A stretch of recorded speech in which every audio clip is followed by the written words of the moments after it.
இன்னும் இந்த சேத்துல தான் கஷ்டப்படுறியா? நான் ஒரு நாள்ல சம்பாதிக்கிற பணத்தை ஒரு வருஷம் உழைச்சாலும் சம்பாதிக்க முடியாது. ஆனா நான் ஒரு வருஷம் உழைக்கலன்னா நீ ஒரு நாளாவது சாப்பிட முடியுமா? காலம் மாறிடுச்சு கதிரேசா. இப்ப பணம் தான் எல்லாம். பணம் இருந்தா பொருள் வாங்கலாம், பணத்தையே சாப்பிட முடியாது.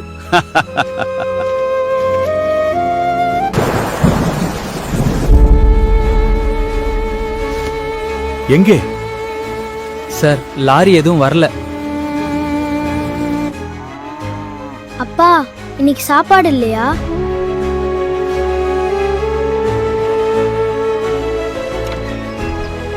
நம்ம வீட்டுக்கு மட்டும் வச்சுக்கலாமா?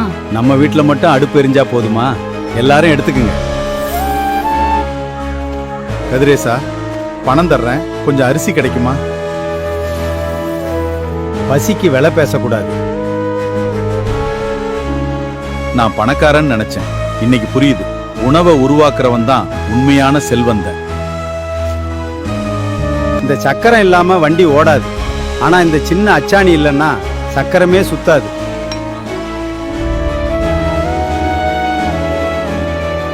உலகத்துல எத்தனை தொழில் இருந்தாலும் உழவு நின்னுட்டா எல்லாமே நின்னுடும். உலகத்தாரின் வாழ்க்கையை உணவால் தாங்குதால் உழவர்கள் உலகத்துக்கே அச்சாணி போன்ற